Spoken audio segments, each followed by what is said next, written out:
On today's episode, we're going to discuss Wednesday Night War, Week 8. We're also going to talk about the recent development that happened in MLW, NWA, and of course, World Tag League, and we got many more to talk about. So, get yourself some beer and get ready to watch Deleted Wrestle Zone. Smoke something.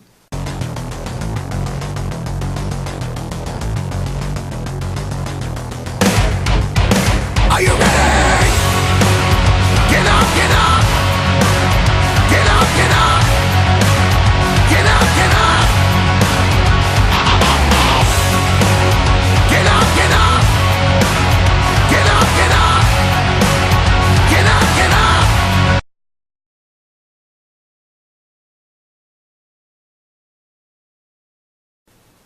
Alright, Nico. Week 8 for the Wednesday Night War has just passed. Mm-hmm. And I think everybody should already know the results.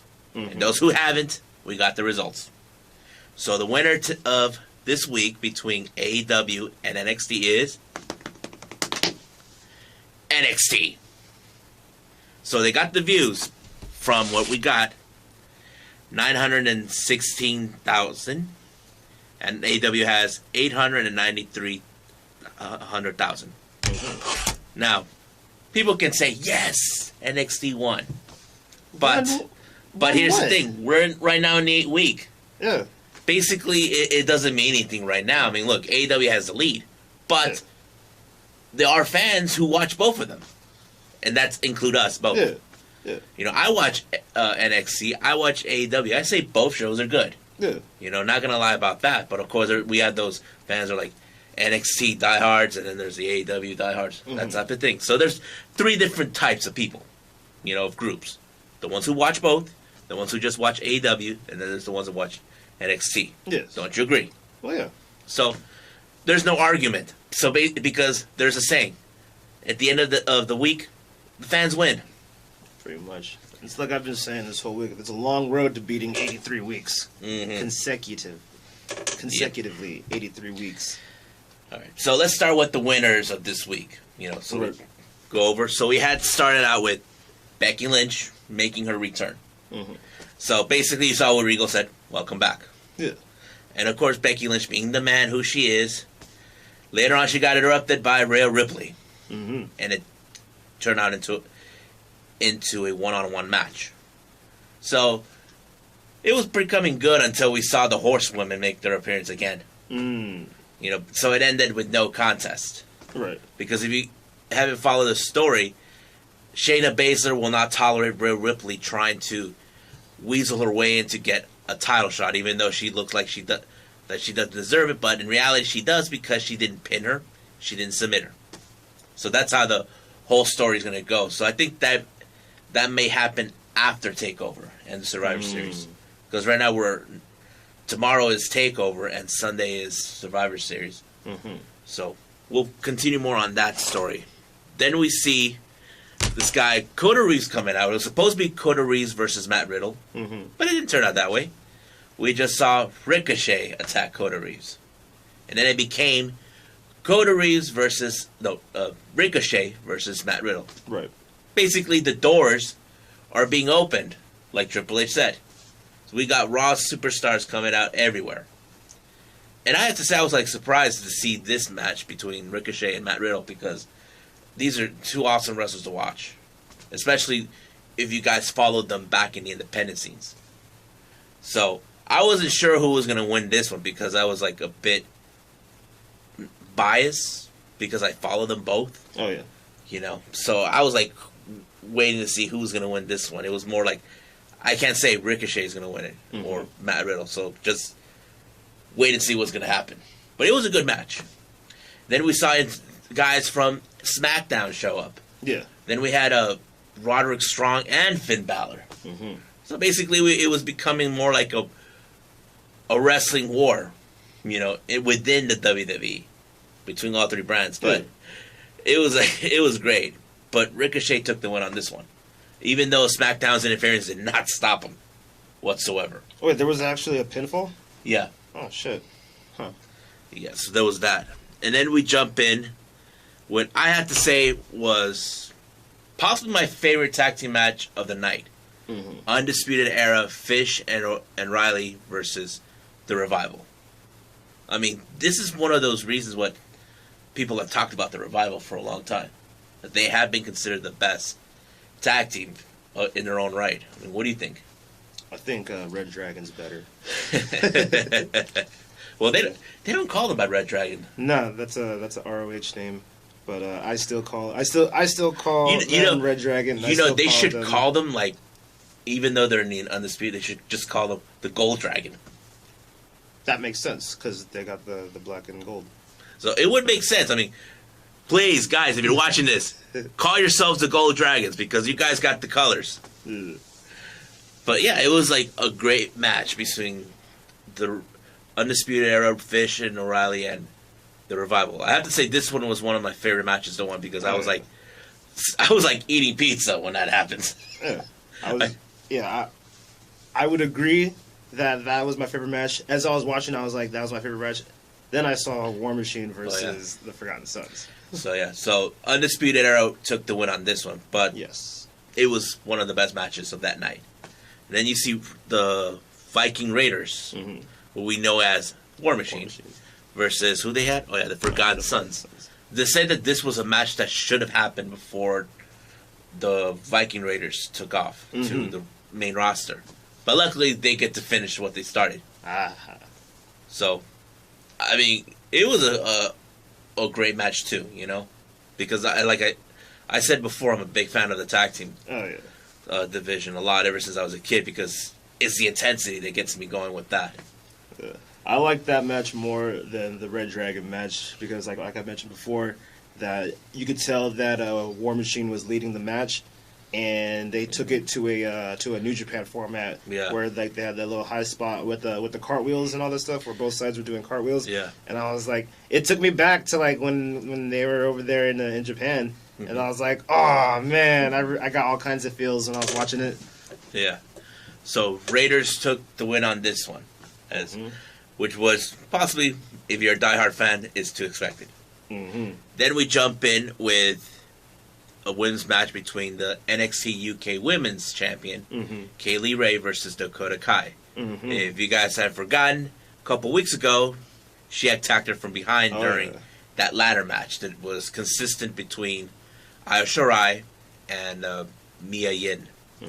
And Dakota Kai wanted to get payback for what happened. And, of course, the win goes to Kaylee Ray, as always. But it turned later after the match into a women's brawl between all three brands, NXT, SmackDown, and Raw. I mean, you saw the look of Io Shirai when she saw Kairi Sane. Oh yeah, it was like seeing something out of a horror film. They were selling hella hard for like that whole little moment. Like for me, Io Shirai, I think Io Shirai has the best facial expressions in the business. Like she has like that killer look. Like I'm like, who are you messing with? And then you see throughout the whole later on, you see Nikki Cross with the trash can lid. Yeah, that was classic. To see her just whack everybody from both Raw and the NXT women's roster. I was like saying, okay, she single-handedly took those groups out, which was fun to watch. And then we jump in with, I believe, the main event. The main event, which was an Advantage ladder match. Now, if you guys don't know what that is, one of these, between Undisputed Era versus Tommaso's Ciampa's team, one of these teams will have an advantage during the War Games. What I didn't get about that match was why wasn't it like the two leaders? I mean, Adam Cole was there. You gotta look at it this way. Like if you follow the storyline, Dijakovic volunteered himself. Okay. He volunteered when Matt Riddles decided to pull away because he's going into War Games to face Finn Balor. So he took the match because he wanted to prove to Tommaso that he's worthy to be there, be part of the team. And I don't think Tommaso had any problem with that, knowing that he understands him. Yeah. You want to prove yourself that you belong here. Yeah. So it's more like, okay, go for it. If you have what it takes to take the win, go for it. Yeah. So I think that's the reason that it happened. Okay. So you got to look at it in the story standard way. Yeah. Dominic volunteered himself to join, and he wants to prove himself, which is nothing wrong with it. So it was like a crazy match. But the thing is this: there was no interference from both sides. Well, no. No interference between Undisputed Era or Tommaso's team at all. There was just those two, Dominic and Cole. Yeah.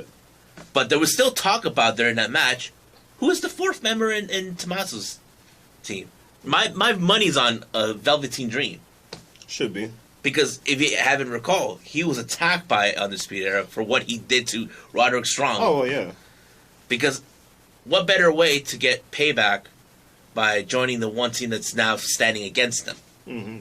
So my money's on Velveteen Dream. So we just got to wait and see at War Games what's going to happen. But, of course, the win at the end came out to Adam Cole, baby.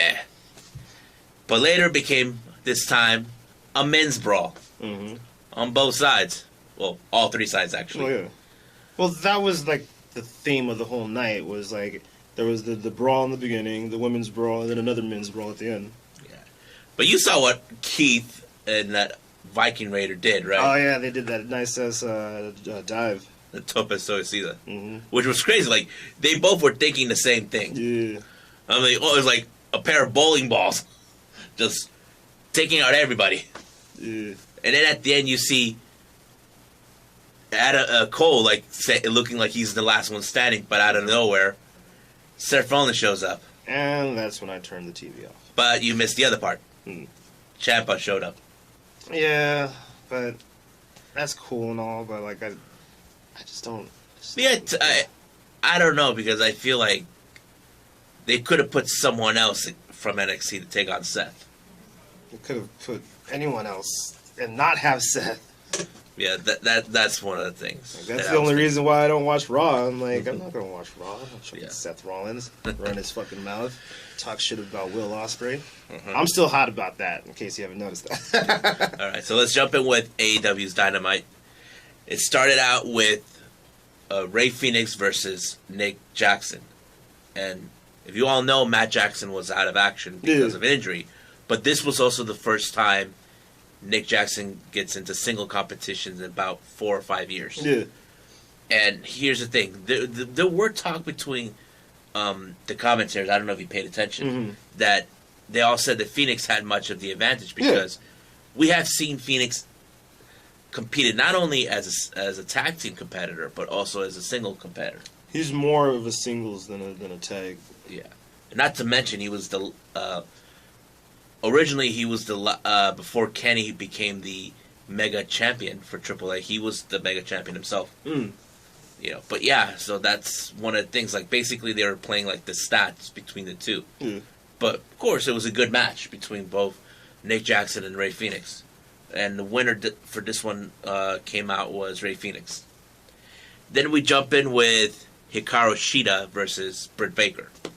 And I think this is one of those matches, like, the women's are trying to step up their game. Like, who would face Rio for the women's title? There's something wrong with my my cable thing, because, like, I recorded both of them, and there was, like, choppy, like, parts, and I didn't really get to watch that one because it started, like, fuzzing out. I was like, what the hell? Like, and I couldn't For which one? For that match. Like, I got to watch the beginning of it, and then, like, it started to, like mess up, and then it jumped to, like, the next match, and I was like, what the hell? Yeah, it was a good match, you know, like, if you remember how Hikaru Shida pulls out the chair, she uses it. She looks more like she was about to pull it as a weapon. Aubrey Edwards, like, trying to tell her, no! But she didn't do that, you know.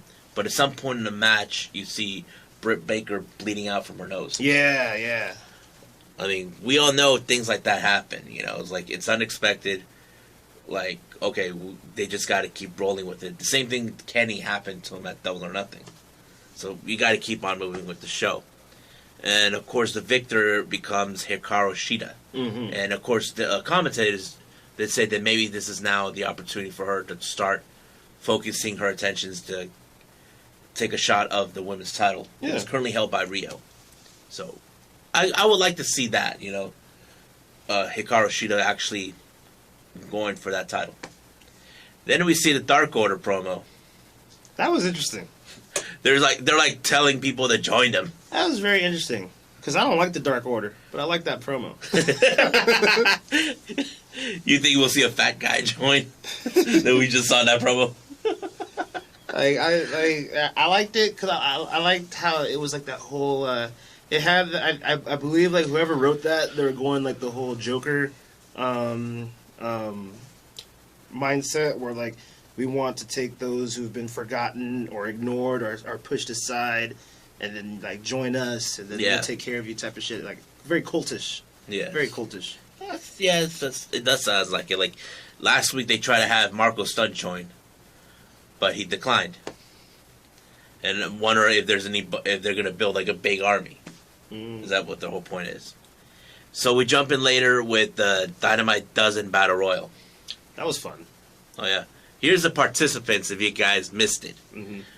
First up was Hangman Page, Orange Cassidy, Chuck Taylor, Kip Sabian, Jimmy Havoc, Jungle Boy, Marco Stunt, Pentagon, Sonny Kiss, Joey Janela, MJF, and Billy Gunn. What do you think of these guys? I loved the whole battle royal thing. It had all the good spots. I like the little spots with Billy Gunn. Oh yeah. And I didn't notice until someone uploaded it on Twitter. But when Billy Gunn is sitting there watching Sonny Kiss fucking twerk in front of him, if you see in the back, Orange Cassidy lowers his eyeglasses, his sunglasses, and is sitting there looking as well in the background. And I was like, oh, how did I miss that? Like, I didn't see. I gotta see that again. Yeah. So the first person that got eliminated, in case you haven't seen, was Penta. Oh, yeah, that's right. He got eliminated because he got distracted. This was payback by Christopher Daniels. Oh, yeah. If you've forgotten, before during the tag team tournament, he was taken out by Penta. Yeah. And now he's going to get even with him for what he did. Basically costing him a chance to go for the titles because the original plan was supposed to be he and Kazarian. Who did what was it? Who did Christopher Daniels come out dressed as last time? He first did Penta, and this past Wednesday was Phoenix. Oh, okay. All right. So yeah. I couldn't remember. I wasn't sure. So I got kind of like the order who actually got eliminated. Nice. So the second that got eliminated was Sonny Kiss, thanks to MJF. I thought that was hella disrespectful because, like, you know what's funny? Like, fucking, what's it called? I'm a Sonny Kiss fan because of how athletic he is. Oh, yeah. Like, you could talk all this shit about, like, how he, like, dresses and how he does all this stuff. Like, I ignore that shit. But you should not have questioned his abilities. I'm not worried about all that extra shit. If you see the way he fucking, how athletic he is, that should mean more than how he looks, in my opinion. Yeah. Third person that got eliminated, Jimmy Havoc. Then he came back again, started causing all kinds of hell with the stapler. Yeah. Then fourth, Marco Stunt. Fifth, Joey Janela, but he got out because thanks to Sean Spears. Oh yeah, that's right. So there was that. And then the next person was Orange Cassidy, but this time it was so funny before he got eliminated, he was facing Billy Gunn. Doing that little kick thing that he always does. But this time he got thrown out by MJF, costing Billy Gunn another moment. First it was Sonny, then Orange Cassidy. Then the next person was himself, Billy Gunn. Then Kip Sabian, Chuck Taylor, and Jungle Boy. But during some point near the end of this battle royal, you see Wardlow. Oh yeah, that huge guy who took out Cody alongside MJF. And the winners for this particular match was Hangman Page and MJF. I feel like they're going to try to continue what they left off from Double or Nothing. Oh yeah. If you haven't recalled, there was that 21-man battle royal, the casino battle royal. He kind of did the same thing. He disappeared. He went under the ropes, disappeared, then came back at the right time. Yeah, so because if you recall, MJF felt that he should have been the one fighting for the championship, Yeah. not Hangman, because he feels like I'm young, I'm faster, I'm better than everyone else, and I feel like they haven't decided to continue on with that story, and I feel like now this is the perfect timing to continue with that story between those two, because after that we only see Hangman Page versus Pac, and then Jericho, so we didn't see much of that whole thing with the story with MJF from the start, but now we're getting ready to see that again. Yeah. Then we jump in with, let's see. Oh yeah, the little thing with Jericho and SCU out in the ring, where Jericho is trying to apologize for what happened last week, where he went a little temper tantrum after Scorpio Sky pinned him, and of course Scorpio Sky wanted to tell him thank you for giving him a great night, and his high school crush gave him a call, and then he tells that high school crush must have gained a lot of weight. I like big butts, but I cannot lie. Which was great, the way they were going. And then Jericho is like trying to put him in the match, even though right now it's like they were going with that story where Sky and Kazarian have to prepare themselves because they're the current tag team champions. And then they're like saying, no, I don't want no match. And then you see Kazarian, whatever you do not ask him for the world title match because you know how he gets. So it was like he's telling him, no, I don't want it, but he was not listening. Like it was like the opposite what he was trying to do. I thought it was hilarious. I mean, Jericho's like trying to be all that, try to twist things around. And then you see the beatdown again this time. Yeah. With the inner circle on SCU. They were trying to have Daniels and Kazarian watch how Jericho would take out Kazarian the following week. Then you see members of the locker room try to stop them. Mm-hmm. And then you see the big man himself, Luchasaurus, and Hagar right there. I was like, come on, someone take them down. I think they did that too early. Like I feel like Luchasaurus's return from injury was a little bit too early. They should have held on to that so that they could have generated a much bigger pop for his return. Oh yeah. And then they continue on with Luchasaurus still being in the ring, facing against the Liberian, Peter Avalon, which was another squash match. Mm-hmm. Then we jump in with Private Party versus... Peter Avalon has 0 wins right now. And, yeah, he does. He's more like the comedic relief of the group. He's the Brooklyn Brawler. Yeah, we had the tag team match between Private Party and versus Proud and Powerful. I thought it was gonna be better than what I expected. Or either I had too high expectations, but it was. It didn't have that same from what we've seen with previous matches. And I think it's because I've seen a lot of Proud and Powerful's stuff as LAX, and those matches were really, really, really, really good. Yeah, if you know in real life, these guys dedicate this match in particular to a fallen friend.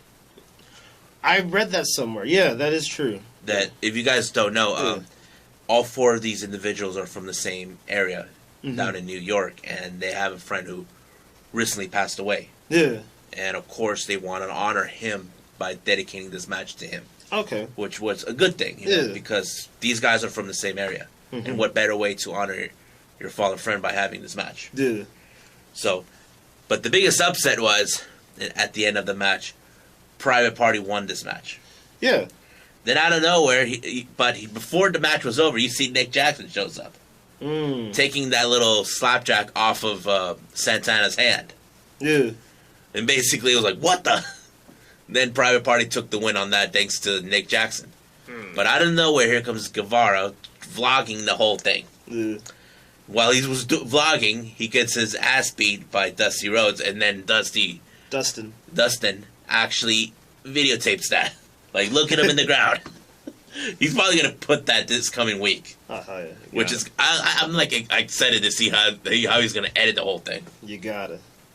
Then finally, the main event was Jon Moxley versus Darby Allin. That was awesome. And if you guys don't know, to us, this is part 2 match for them because there was a previous match that they held at Northeast Wrestling, Okay. like prior before Dynamite. But that was a good match too. But the sad thing is they didn't do. I was like thinking, is Moxley gonna tie his hands up like he did in Northeast? But he didn't. I thought it was gonna do that, but it didn't. This time he brought the body bag, which was so crazy. Like we just didn't know what to expect with the body bag. But it was a great match, you know, because they're both in the same kind of hardcore standard, but they didn't do that hardcore. It was just a straight up wrestling match. Oh yeah. Which was good, you know, because sometimes we got to, like, we just don't want to remember these guys doing just regular, like, all hardcore matches.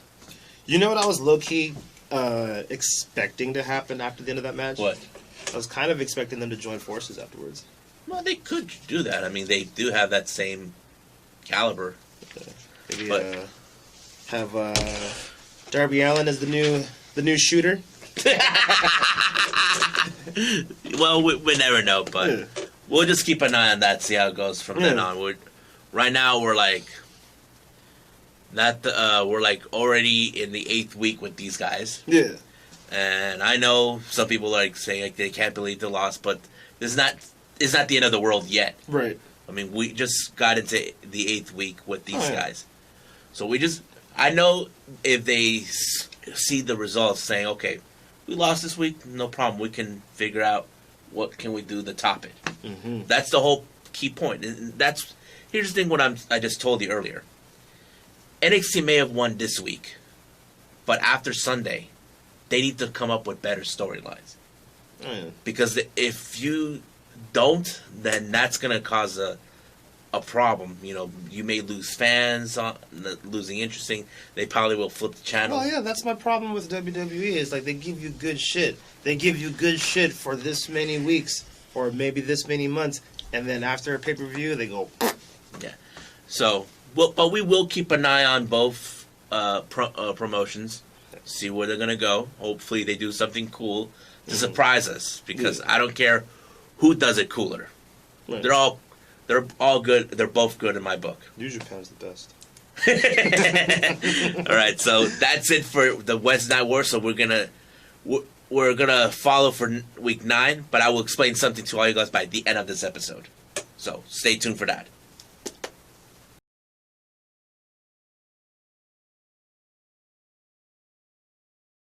All right, Nico. I know you did not see MLW this week. There's just so much going on. I mean, between NWA and Fist Combat, it kind of got put on the back burner. Yeah. Well, luckily I keep track of it. Thank you very much. So they start out with the match between Contra Unit member Hikaru Kwan alongside Joseph Samael versus Marshall Von Erich alongside being accompanied by his brother Ross. So this is the first time you see these two face off, but there's a reason why this match happened. Marshall wants to get even with Kwan for what he did the last time. He spit mist at his eyes. Ooh. This is like before the War Chamber match that they had. If you haven't seen that, that was the scene where they introduced Kwan as their 4th member. So, but of course, Ross was keeping an eye on Joseph Samael much of the match because you all know the kind of person Joseph Samael is. He likes to light people on fire. That's his whole gimmick. But of course, the match became disqualified and went in the favor of Marshall, which Marshall did not like. But of course, Contra Unit does not like to lose whatsoever.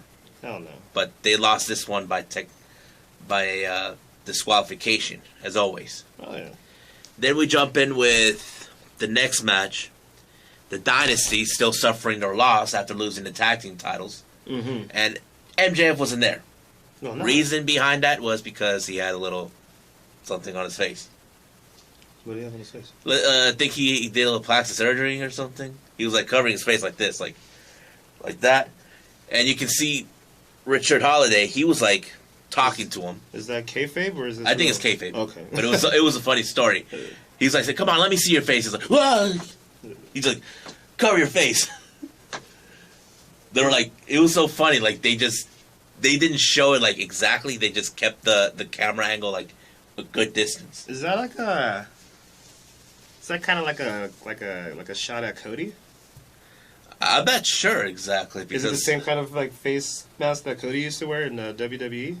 He wasn't wearing a mask. He was just covering his Oh, face he's with just his covering hand, it. Oh, okay. like this. You know, he was just he was covering it, and it was so funny. And here comes Hammerstone saying that I got a little gift for all of us, Yeah. a little train gift or something. But they jump in with the match against Dominic. What's his name? Dominic Garini. I was gonna say And not Dijakob. No, he's that Brazilian Jiu-Jitsu martial arts guy. Oh, the purple belt. Yeah, him, and teaming with Douglas James, who also is an expert in MMA too. Oh, yeah. And he's good friends with Danny Limelight, in case you're wondering. Oh. Yep.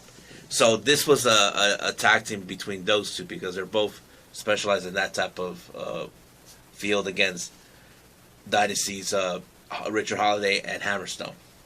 So basically, it's like they were throwing every punch, every kick to beat them. But in the end, it wasn't enough. I think they're still dealing with the fact that they lost the tag team titles. So after the match was over, Dominic actually got the win. Mm-hmm. And that kind of shocked Richard Holiday. Because you didn't expect that for someone like him to do that. But it did. And I have that distinct feeling it's not over yet between those guys. Oh, this ain't over. Yep. And then we're jumping in with the Myron Reed making the statement about him winning the MLW middleweight.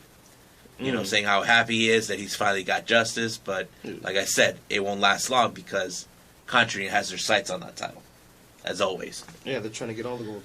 Yep. And then there's that that offer that Joseph Samayo put out a week ago. Yeah. He's saying that he wants the tag team titles, but he's also said that he has the Von Erichsen offer they couldn't refuse. So you see a scene in the back stage with the Von Erichs and Filthy Tom Lawler. Yeah. And he was telling the Von Erichs what they're going to do to help him to get his title back. And then Joseph Samayo said, gave them a contract to say who would be the one to face Jacob Fatu out of the two of them, Ross or Marshall. So basically, it was between Ross and Marshall who's gonna be facing Jacob Fatu for the title. I see Marshall actually doing it than Ross. Actually, yeah, but Marshall did volunteer. They said he'll do it because he's like, I feel like he's the stronger out of the two. Yeah. You know, and I'm like, I'm excited to see how this one's gonna go. You know, because we know who Ross Von Erich's family lineage is. Oh yeah. You know, so I'm excited to see it. I hope you get a chance to see it too. Oh yeah. This is gonna happen next week, I think. Hope they avoid the curse. Oh yeah. So and then later we had Zeta Zhang, who if you guys haven't recalled, she was the first signee to be in the women's division. And she will have her first ever MLW debut in the singles competition against someone called the Spider Lady. Don't ask me who she is. She's wearing a mask. Oh. So this is like an interesting story to see because, if you all recall, they don't have any women's division. They just book here and there, yeah. You know, from the early times. But they're now, there, but there's no actual MLW title, women's title. I'm assuming they will make one sooner. Oh yeah. And I have that feeling the country is going to get someone from their caliber to get that title soon. And then we have, of course, Mance Warner giving Jimmy Havoc an offer he can't refuse either. A Falls Count anywhere in Orlando. Anywhere in Orlando. I can already see how fun this match is going to be. Yeah.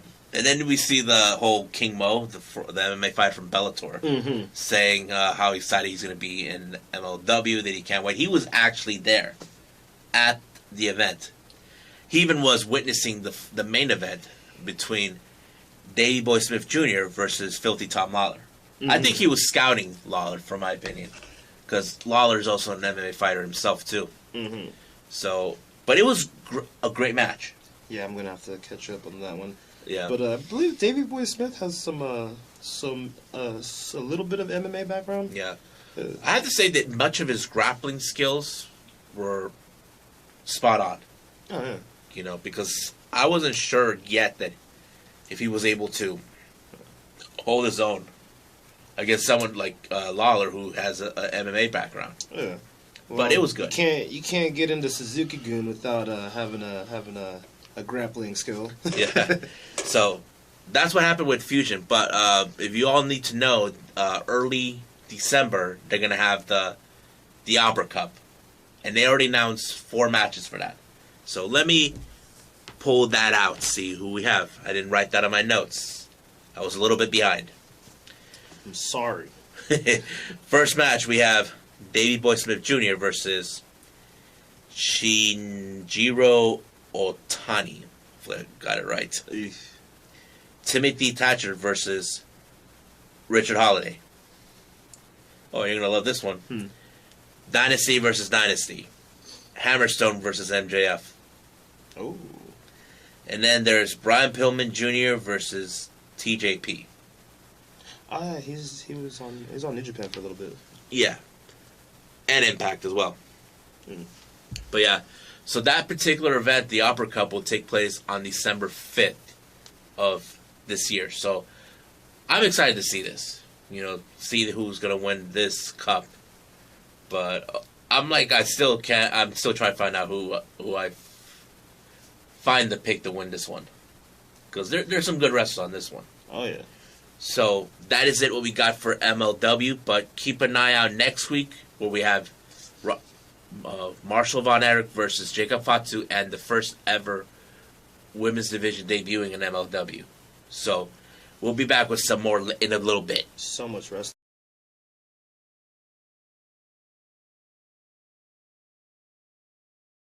Well, Nico, What's you up? and I have been following NWA since it first launched.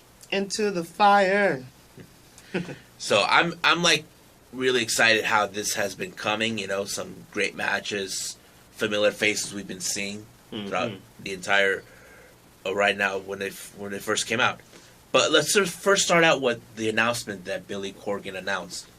They're gonna have this thing on their program called the Circle Squared. Yes. Now, if you guys don't know what that is, basically it's more like a showcase or exposure of independent talent. Mm-hmm. You see, this is like their way of having fans decide would they like to see this person or that person join NWA.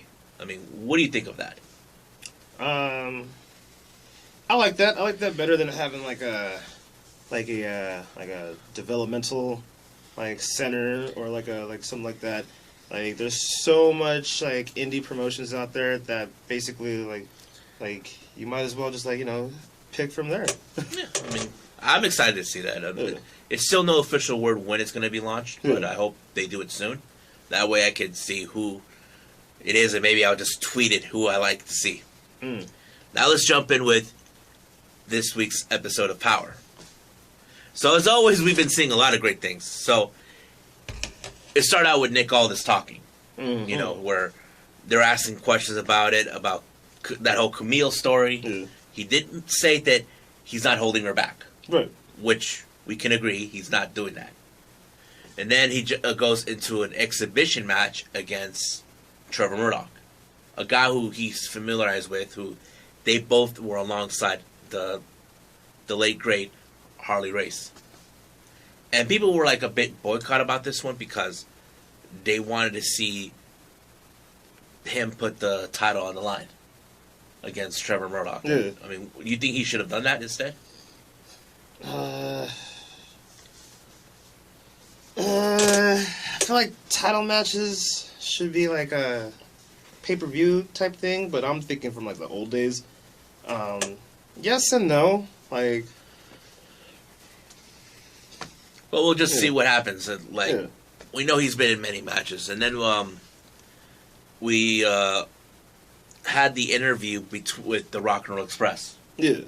basically they are making the statement that they're going to face the wild card for their tag team titles. Mhm. And if they win this match, they become 9-time NWA World Champions, or tag team champions actually, which is a great record. And of course, the wild card are not amused by this. They're not. They're like looking at a pair of old timers who could never beat us. You may never know. I mean, we have witnessed them in other promotions recently, in New Japan and AEW. Mm-hmm. Then we have the question mark, who was in the match with Ricky Starks, which was kind of interesting, you know. And then you see Colt Cabana was right there scouting Ricky Starks, because if you recall last week, he was looking at his gold. Yeah. Which it would make sense because he does look like the kind of guy that wants to get his hands on a title. Yeah. But of course, that match ended in no contest with the sudden appearance of Aaron Stevens. Mm-hmm. We all assume he quit, but I guess it was like, I lied, which he actually played an acting role on that. And then, of course, you see the question mark doing this thing with Ricky Starks, like, doing like that. Yeah. He tried to do that 3 times, but Colt Cabana stopped him because Aaron Stevens was trying to make sure he does it. And then later on in the night, it became a tag team match, which I'll go in a little bit. Then we had another interview with Eli Drake. Mm-hmm. Basically, he's like not amused with Mr. Anderson after what happened last week. If you all recall, Eli Drake was still running his mouth about Camille, saying that Camille believes that he will be the one to take on Nick Aldis for the title. Right. But of course, Mr. Anderson was not amused by his big mouth. We all know who the true big mouth is, and that is Mr. Anderson. But of course, Eli Drake took him out before anything else happened. Mm. And then we jump in with a tag team match between Allison Kay and Ashley Vox versus Thunder Rosa and Marty Bell. Thunder Rose is the best. Oh yeah, definitely. She's great. I mean, it was more like a payback match between Allison Kay and Ashley Vox to get their hands on Thunder Rosa and Marty Bell for what they did. Oh yeah. But you saw what happened near the end, right? Oh yeah. The sudden appearance of Melina. Oh yeah. People are now saying that she must have been the Phoenix that they were referring to. Mm. Because if you follow Melina's reputation, you know who she is. Yeah. You know where she's been, what she has accomplished. And maybe there's a chance that they might form their own stable group. Oh, they got it. They got it. Yeah, so you're going to have 3 Latinas in the same stable group. I'm like, there's still people throwing names at them, you know? We still don't know what name they're going to throw it, but I'm excited. But here's the thing. Out of all 3, who will take a shot at the title? Thunder Rosa. I wouldn't be surprised if Melina tells Marty Bell to take the first shot. Yeah, that makes sense. Yeah. And then the main event was, of course, we had Colt Cabana teaming with Ricky Starks against Aaron Stevens. Boo! Yeah. And question mark. Yay! That match that whole thing between those two was so hilarious. It was great. It was really great. It kind of reminded me of fucking back on Raw with I can't remember his name. The new the Alpha American Alpha.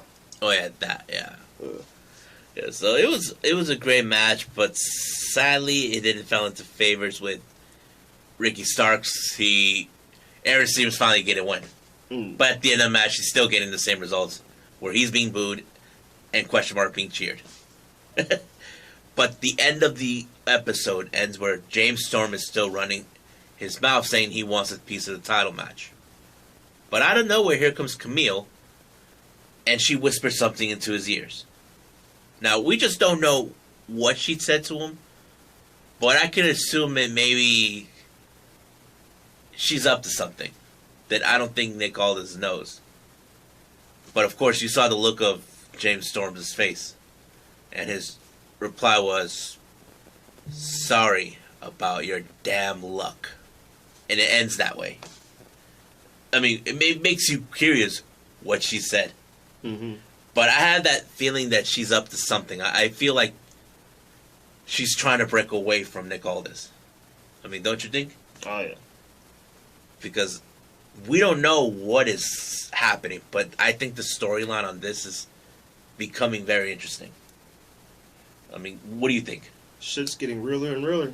Yeah, so I'm like excited. So, but before we end this segment, let's talk about what happened during the start of the show of Power. Mm-hmm. If you all know that when it was being aired, they actually had to stop it. Yeah. There was an issue with Jim Cornette saying something that kind of felt offensive. It was during the first match between Nick Aldis and Trevor Murdoch. He said something kind of like it was racist or something. And of course, I've been seeing this on social media from anywhere from Facebook to Twitter.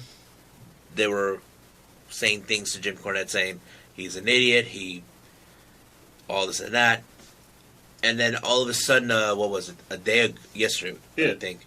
That's when the announcement from NWA that they announced that. This was on Wednesday. I believe. It happened on Wednesday, but the aftermath happened a day later. Yeah. Where NWA announced that Jim Cornette had resigned from NWA. I mean, Nico, what do you think of this? Honestly, I think no one really gives a shit about what Jim Cornette would say, said, or will say if he wasn't pointing out that certain people's favorite wrestlers aren't as good as they think they are. Now, I'm a big Jim Cornette fan. He doesn't like the Young Bucks and Kenny Omega. I like the Young Bucks and Kenny Omega. And he Orange likes Cassidy. Well, I just changed with Orange Cassidy. It took me a while to grow to Orange Cassidy. He likes the Revival. I don't like the Revival. But I like Jim Cornette's historical knowledge of the business and all that stuff. And a lot of stuff he says makes sense. Now, this goes along, we don't have enough time for me to go through this, but this all goes along with the whole outrage culture. Now, what is outrage culture? Look it up, because I could take up this whole time talking about that. But bottom line is, he didn't say anything racist, in my opinion, because to me, isn't it more racist associating chicken with a specific race? Like, are you gonna tell me that only this group of people eat chicken? Everybody eats chicken, unless you're a vegan or a vegetarian. So, like, to me, him saying that Trevor Murdoch would have no problem going through Ethiopia with chicken on a motorbike, that was a shot at famine.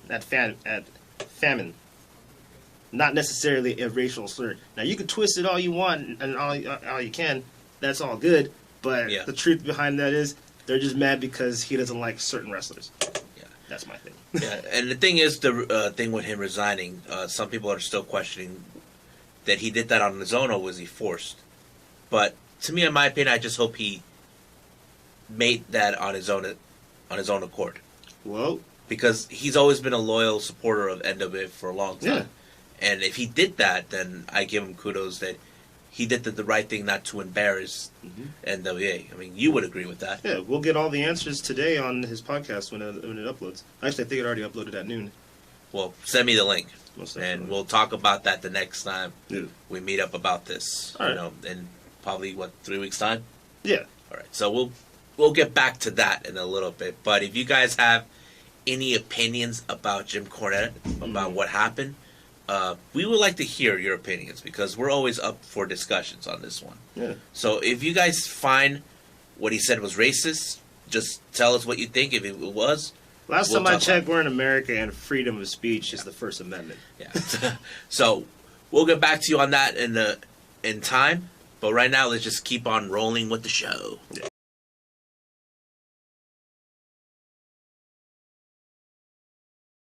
All right. For all you guys, we want to apologize. We haven't able to throw in Impact Wrestling for who knows how long. I think it was a couple weeks now. Yeah. So, but this particular week in Impact for their recent episode turned out interesting. and also is to expected, as some people would say. But let's start out with a 4-way tag team match. We had the Rascals, Dez and Wentz versus Desi Hit Squad versus the Deaners versus Reno's Scum. Now, this is not one of those matches where who will get a shot of the tag team titles. It's still unclear how they're going to go with who's going to be number one contender. But the current tag team champions are the North, consistent of Ethan Page and Josh Alexander. But during the match, you see the Rascals members, Trey, mom, watching the show from there. Huh. She was trying to be that hot cougar that no. many men would try to take a look at. But at the end of the match, it was the Rascals who won. But out of nowhere, Reno Scum will not tolerate with the losing to the Rascals, and here comes Rascal member Trey, who is the current number one contender for the X Division, coming to help with his buddies. But behind him, you had the current X Division champion, Ace Austin, show up, wiping them out. But he does something where he has like this, his entire wrist right here. Yeah. All bandaged, but he puts like a metal part inside. Ooh. And he just whacks him. And right there in the stands, you see Trey's mom watching, like in shock that she can't believe her son got knocked out. So basically, Ace Austin and Reno Scum will not tolerate the Rascals whatsoever. I mean, the Rascals, if you haven't seen them yet, Nah. they're very talented. And you should, just to let you guys know, Trey's real-life girlfriend is Alicia Atua, the one who did the backstage interview during Double or Nothing. Oh, okay. So they're real-life boyfriend and girlfriend. So if you guys haven't figured that out yet. Then we jump in with a handicap match. But I like to call it a intergender mix handicap match. Mm-hmm. Consistent of Taya Valkyrie, who is the current Knockouts champion, alongside her whipping boy, Johnny E. Bravo, versus Jordan Grace. Now, the story between this, if you want to know what it is, Jordan Grace is in line to face Taya Valkyrie for the Knockouts champion. But Taya is refusing to acknowledge that she has to face her now. And Jordan is one of those competitors that hasn't had a title shot just yet since she got signed. And she's been trying to avoid her. But out of nowhere, Taya Valkyrie just walked out. Leave Johnny E. all by himself getting his ass whooped by Jordan Grace. By a woman. So it's so funny that how that turned out. And of course, Jordan Grace took the win on this one. But now, there's something you guys should know that we never talked about. They had this thing called the flashback moment of the week. They'll throw in some old footage of old wrestling matches that they had that dates back from the TNA times. Mm-hmm. This week was interesting. They had Eddie Edwards versus Cody. Oh, okay. But this is before he was known as the American Nightmare. Right. He hasn't had that name yet. No. But it was a good match, between Eddie Edwards and Cody. And at the time, Eddie Edwards was the world champion. Mm-hmm. I think that's what he was. But yeah, it was a great match to watch. And I never got the chance to see that. I knew Cody was in TNA for a short time. But it was great. This was before or after Sami Callihan popped his eye? I think before. Okay. And then we have a little segment that they have called the Rascals Treehouse. You see Trey, Dez, and Wentz in the little treehouse. They look like they were smoking weed. And they're like, oh man, I can't believe this. And then all of a sudden, here comes Mama Trey out of nowhere. And you see Dez and Wentz looking at her like that hot cougar mom that they wish they could have her. And you see Mama Trey concerned that her son got knocked down by Ace Austin. Mm-hmm. And they're like, Mom, we're going to beat his ass. Hey, watch your language. Okay, we're going to kick their butts. It's like a funny segment between three friends. Mm-hmm. And then, of course, Mama Trey tells both Des and Wentz to call their moms. Letting know they're okay. Shit. I'm like, what is this? That they're 9 years old? But it was funny. I love it, you know? Better get your asses home before the street lights turn on. Yeah. And then we have this match between Johnny Swinger and this unknown guy named Bug Gunners now. Johnny Swinger won this match. It was more like an easy match, but guess what happened to his ass? A week ago, he did something very, very stupid. He actually shit on Ken Shamrock's bag. Literally? Story-wise. Oh. Kayfabe. So, he tells everybody in the locker room what he did. He thought it was funny, but the locker room, they don't seem to find it funny. If you know who Ken Shamrock is. Oh, yeah. So, he won the match, but out of nowhere, guess who showed up? Shamrock. And, of course, he actually beat his ass down. He did the little suplex thing, the body slam, and, of course, the ankle lock. So, that's what happened. And he was, like, all beat up. And right after the commercial break, here comes Johnny Swinger. Guess who he runs into? Joey Ryan, who had a previous encounter with Ken Shamrock before. And he asked him, you fought him. What's your advice? Don't let him touch your dick. So, basically, Johnny Swinger is still pissed, but he should know better not to shit on the man's back. Especially a guy like Ken Shamrock.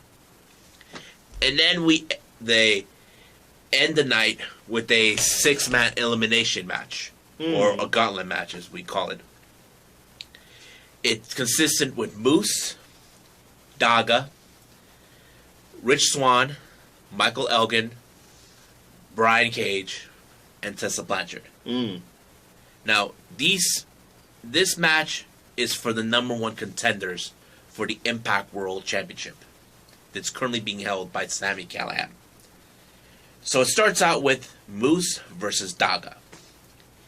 And, of course, it was speed versus strength. If you guys haven't seen Daga, he's very quick on his feet and very flexible and athletic for a guy his size. And I got the chance to meet him once. Nice. So, and Moose, we all know his story. He used to play football, all this other stuff. But in the end, Moose took the win on this one. And he faced against, after that, Rich Swann. So it was like a similar situation like with Daga, but out of nowhere, Rich Swann came out on top. Like a David versus Goliath scenario. Nice. And then the next person to come out was Michael Elgin, who's been dying to get his chance to get that title. But in the end, Rich Swann took all his limitation to make the win. But the next competitor was Brian Cage, another big guy. Basically, Rich Swann's like, oh, come on, you gotta be kidding me. So Brian Cage knows what he's going through. He's like, hey, can you handle it? Can you move? Like, he knows that he had to beat 2 huge guys. And of course, like they say, the third strike, you're out. Right. So basically, he actually couldn't beat Brian Cage. Then finally, the last one, Tessa Blanchard. This was one of those matches to expect. Now, if you guys don't know this, Brian Cage and Tessa Blanchard had faced before. It was during the independent scenes at Russell Circus. But they were yet to face each other on TV, such as Impact. Right. And now they got the chance to have that opportunity. And, of course, Brian Cage mentions this all the time. He looks at Tessa Blanchard like a sister. And, of course, they trust each other, no matter what. But it was a good match. I was, like, surprised how this turned out. I think many people were thinking, can they make this awesome like they did in the independent scenes? Right. And the answer to that question is yes. In the end of the match, Tessa Blanchard took the win. And she gets a shot of Sami Callihan for the title. I mean, it's going to be great to see this. So, if you haven't seen it yet, you should try to catch up if you can. Right. But before we end this, I want to tell everybody a little something. This was announced 2 days ago on both Tessa Blanchard's and Daga's social media. They are now engaged. Oh. Daga took her to Rosarito and popped the question. And of course, like any woman would say yes.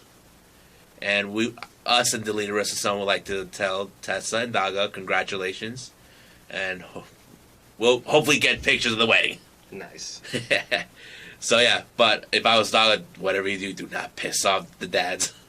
Both Tully and Magnum. I hope he asks him for permission. But, people always talk about this with both Tessa and Daga. If they Magnum's have kids, the godfather? Yeah. Magnum's the stepfather. Oh, Oh. He's married to Tessa's mom. Oh, interesting. Oh, yeah. So, basically, she has two fathers in the wrestling business. So, there's that. So, Tessa, congratulations. And even though I had a pleasure of meeting her at Comic-Con, and I know you would, even though you didn't get a chance to meet her, but hopefully you get your chance to meet her. Oh, yeah. So, for now, we ended with this Impact segment, but let's keep on rolling with the show.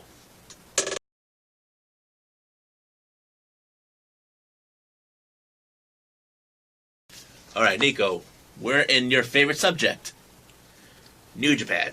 That's right. And right now, we're currently on the World Tag League Tournament. Mm-hmm. We already talked about last week who's going to be in it, but we did talk about who is one of the tag teams we should pay attention. Mm-hmm. And one of those tag teams is Colt Cabana and Toru Yano. Mm-hmm. Thoughts about this tournament?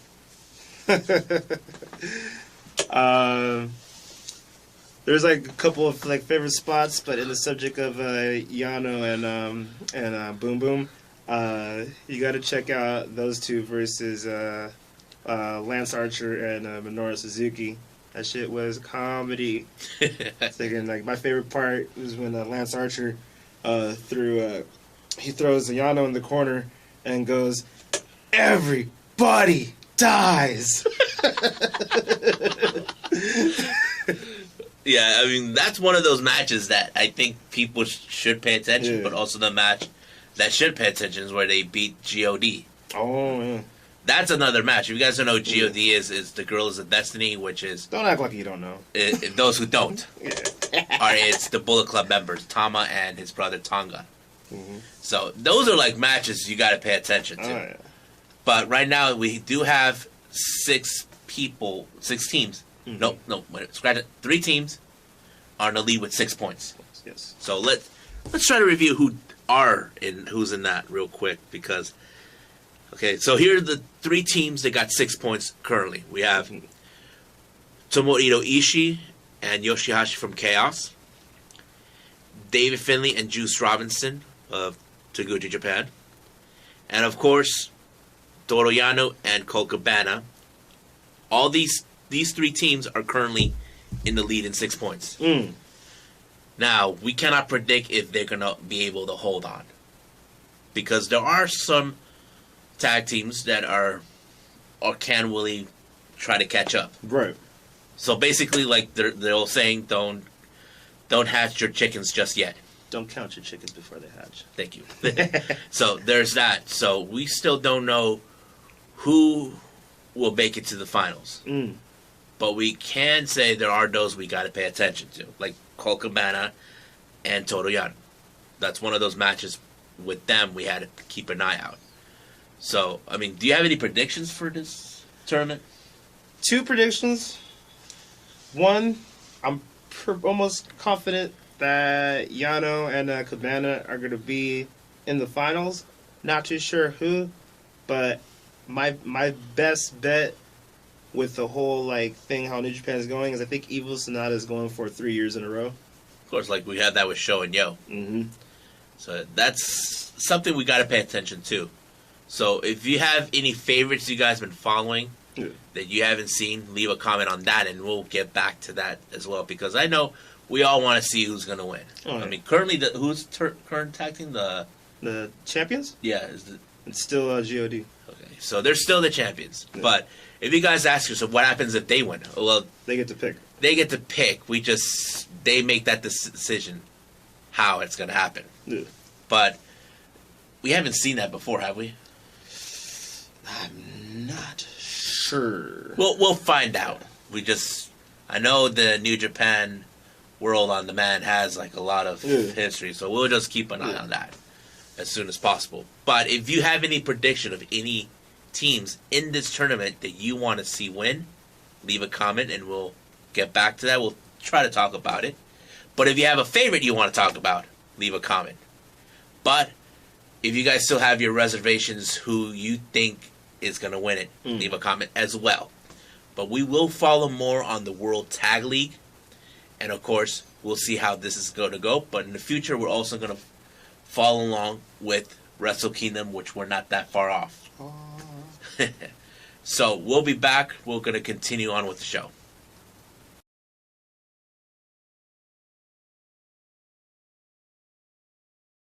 All right, Nico. Tell me, do you believe this is a load of bullshit? Where are we going? Apparently, this happened yesterday. What happened? It was announced by many news outlets, wrestling news outlets, such as Cage Side News, Wrestling Incorporated, The Wrestling Observer. I can go on and on. All that good stuff. They're all announced out of the blue that Kelly Klein was fired from Ring of Honor. All because she's out with an injury. And that's not the only bullshit part is. She's the current Women of Honor champion. Yeah. I mean, that to me, that's a load of crap. And then from what I read, that they got her to wrestle with the concussion. Which is not cool. Yeah. I mean, this is one of those things that I feel that ROH needs to get everything checked up on themselves. You know, or have someone buy Ring of Honor and make it better. Or something. I don't care. But to me, what they did to Kelly Klein was a load of horseshit. I mean, how can you fire someone just because they were injured? I mean, who does that? But there has been talk recently about, okay, now that she's fired, where she's going to go next. And there are one particular wrestling news outlet that stated that it wouldn't be surprised for him that Kelly Klein will go to AEW. Now, here's what you need to understand for all you viewers. Yes. This is not saying for saying. There's a reason or a factor into this play. If you guys don't know what I'm referring to, they're talking about her husband, BJ Whitmer. If you guys don't know who he is, he used to be a wrestler for Ring of Honor, then turned producer. But here's the interesting part.